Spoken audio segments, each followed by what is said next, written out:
Hello again, everybody, and welcome to the Wrestling Skull podcast. I'm your host, John Scott, and we're here, and we're going to be doing something we don't normally do, but we're doing this by request from one of our listeners, Sean, who done us a little bit of a favour, and I said in return he could pick a review for myself and Matt to do, and nonetheless, Matt joins me on the line now. He's with me on this one, my co-host, and we are back in the realm of 1951. Of all times. Matt, did you expect to be doing a review in 1951 first and foremost? No, I can't say I did. It was probably furthest from my mind when you said it could be any match. I was expecting the furthest back would probably be the 70s. I didn't see this coming. Yeah, it shocked me as well, and then I was a bit afraid that, well, hang on a minute, how am I going to get the footage? Well, it turns out he'd done his homework. He sent me the link, and I did return an email to him, and I said, listen, why have you picked this exact match? There must be a reason, etc., etc. There is a reason. This was the first match that was ever introduced to him, actually through I believe some sort of very, very old magazine, and his dad was actually in attendance in Chicago that night, and basically become a wrestling fan through his father at the time. And so this is the sort of first ever exposure he ever got to it, even though he didn't start watching wrestling until the very late 70s. So this is like a throwback for him. But yeah, now it's available, with the joys of YouTube, and the footage is there. So no reason we can't not do it.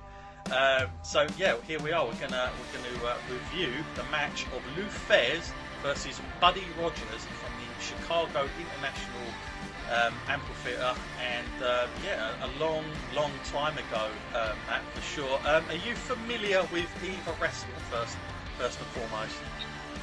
I've definitely heard of them. I've seen bits of them. I don't usually go this far back in time, but of course I know the impact they've had on the business these days.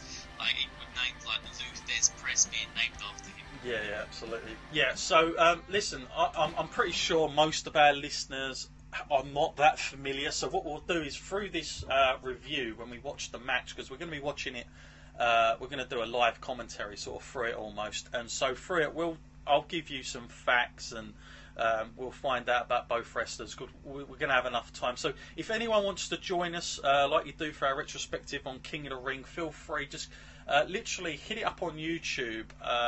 It's literally just under Lou Thez versus Buddy Rogers, and you're looking for the date to be the 26th of the 1st, 1951. There were 3 matches between these two, so make sure you get the right one. This is the 51 year version, and you guys can join along with us. So yes, we're going to literally hit play in on my count of 1. So here we go, Matt. 3, 2, 1, and we are now playing. So yes, obviously black and white footage, Matt. I think we expected that, didn't we? For those of you that are not familiar with who's who, Lou Thez is the one wearing the belt who's just about to take it off, giving it to the referee, and that title there is the most established title probably of all America at the time of that continent, which is the NWA heavyweight title belt. And Lou Thez, up to this point, here's a stat for you, Matt. Lou Thez had defended that title. This was his 180th defence of the NWA title. That was that was how legit that was. It's amazing to think, Matt, even though we say 51, literally, this is just coming out of the 1940s, and it is amazing to think wrestling, it was such a big deal back then as well. This was still, you got to remember that, okay, the 70s people were probably a little bit sceptical of what it was, and you had to be a real insider to know what was going on. But at this point, wrestling was very, very much seen as a credible sport. There was none of this. You had to really be in the business to know that this was a work, and stuff like that. So Matt, from what we're seeing at the moment, this is going to be a very. I mean, I can already tell this is going to be as technical as hell. But I do think fans will be slightly surprised with the technical ability of both guys, because I think when people look at sort of black and white footage, sometimes they just think, "Oh my god, you know, I can't ever get myself engaged into this stuff." But literally, both these guys were great wrestlers. I mean, Lou Thez, for one, was your typical shoot fighter. That's what they used to call him back then, and he could actually do the real McCoy. Buddy Rogers was much more of the charisma side of stuff. He was the sort of showman back then. A lot younger than Lou Thez here as well. So Lou Thez was like, I mean, Lou Thez was the guy basically for a long, long time. I think he had a run as well of like 7 years with that title overall, which is an incredible feat. But, you know, so far what we're seeing here, like for those people, I mean, I guess we are sort of familiar with it, Matt. I mean, especially if people have been watching that Cruiserweight Classic stuff, you still get to see this sort of, what you call sort of chain wrestling as such, where it's, you know, like the one body part of is always going to be, you know, lent on in every single sort of part of the match. But, you know, there's so much still, I think, that guys, even in this day and age, can go back to this kind of stuff and, like, learn from just that technical stuff that they used to have to do back then. And it weren't as if they done very short matches like you sort of, you know, 6-10 minute matches that we perhaps have become accustomed to on a Raw show nowadays. This was very much, you know, these kind of times. Now, this match as well, it's worth pointing out, is a 2 out of 3 falls match, Matt, as well. So just to keep you ahead on that. What are you making of the match so far, Matt? I'm interested to see your reaction. Well, I'm actually quite surprised because I'm comparing it in my mind to like stuff we see these days, and like the Cruiserweight Classic and that. It doesn't really feel that dated. I mean, obviously it's a black and white, so you can tell and all that. Yeah. But the way they are actually moving in that ring, and you know, of course, like he's drawing it out a little bit longer than maybe they would do these days. Yeah. But I suppose when you went and see it in the 50s, you was expecting like a long match. You know, you paid your money to see these two guys essentially. But yeah, I don't really think it's that like aged. I think it still holds up like to these days standards. Like, because it makes a lot of sense, like with the chain wrestling and that, and it's making a comeback. Yeah, I think you're absolutely spot on there, Matt. I think that you look at wrestling in all ways today, as we saw, nice little body slam there, is that everything is sped up. Like the feuds, everything now is just so sped up, and that has happened in the ring as well. And it's like, yeah, like you're saying, the holds are going to be on there a little bit, you know, a lot longer than what we see today. And I think it's like the way we've been educated in our generation is just, we're just not used to seeing holds applied for that long. Even nowadays, when somebody does do a hold for that long, people get so sort of frustrated with it, and they can't wait for it to sort of like either the baby face to get out of it, or, you know, just move on to the next thing. But at this time, you know, I have to keep reiterating, this was a time when wrestling was looked upon as almost, you know, not a work. This was like taken quite seriously. The competitive edge of it was there. So in a lot of ways, as an art, it would be tough to argue against, you know, how well they protected their craft, you know, in terms of like, you couldn't do all the fancy stuff, because if you did the fancy stuff back then, you would look really outrageous. And, you know, you probably wouldn't ever be asked back again, because in this sort of era, this was an era where you were trying to protect what was going on in the ring. You know, I'm not saying every single person that was in that arena that night knew that it wasn't real, but it certainly wasn't spoken about like it is today as like an entertainment type thing. Yeah, I was just looking at that camera outside the ring there, Matt. I mean, that just shows you how far back we are. But, you know, it's incredible to think that. I mean, I feel really kind of privileged that the fact that we have this footage, like, you know, there's probably earlier footage than this even, but like to have this footage is quite very rare. I mean, I don't believe this was up there all the time. This has only been posted up the last 2 years, I believe. So it's great to have the footage of this stuff still available. out there. Like you think 1951 is you know, and they didn't always sort of film a lot of this stuff. So you know, we're coming out of the sort of radio era. But you'll remember when wrestling first come on telly, wrestling dominated the TV scene in America.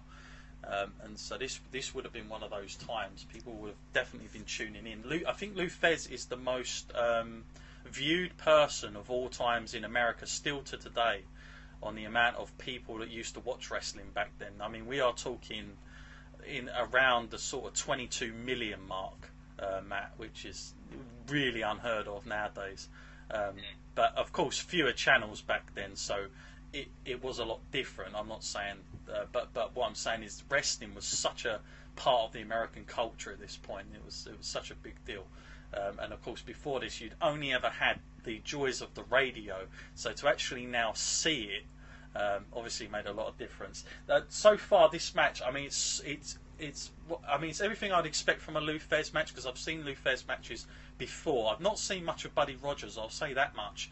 But from Lou Thez, he's such a sort of grappling type of guy with this stuff. Like, you know, you see him putting this like rear chin lock on. I mean, this is just like it just looks like kind of legit to me. You know, like I think even if I was back that time, I think I would have believed this. If I was there in that audience at the time, if I wasn't exposed to as much as we are today. You can definitely see as well that a lot of wrestlers that we've sort of grown up with have looked at these guys and taken a lot of inspiration from them, and the way they sort of conduct themselves in the ring. Sure. Like, when I'm looking at this, instantly, like, names spring to mind, like William Regal. Yeah, that's a good example. And like your Dean Malenko's as well. Would have definitely been like, you look at that style. I mean, there are guys out there, don't get me wrong, that kind of could put this style into their like wrestling game today, but it would be hard. It's hard to just genuinely do a match, like a whole match like this, because again, it just wouldn't have the same impact. People would look at this now and go, "What the hell?" You know, what is going on? This is more. I mean, as well as this, Matt. Like, if you look at, if this is to me the biggest mix of, like, when you watch mixed martial arts today. Like, if you compare the UFC and you was going to say like you had a hybrid of like mixture of wrestling and UFC, I think this would be the closest to it. I think this is like very much spot on, because like to have that formula of mixing it. Because you know, if you look at wrestling and mixed martial arts today, it is so different. You can't even compare the two. You know, you watch Brock Lesnar in the UFC and then you watch him in WWE. It's a lot different. But this kind of style would probably be the best suited, like as far as mixing both styles together, trying to produce what looks like a real credible sort of fight, competitive match between each other. Yeah. I think the other thing I like about this is that, like, a lot of matches these days sort of have to have a little bit of filler between like one transition like to the next, like between one like heavy grapple to the next kind of heavy.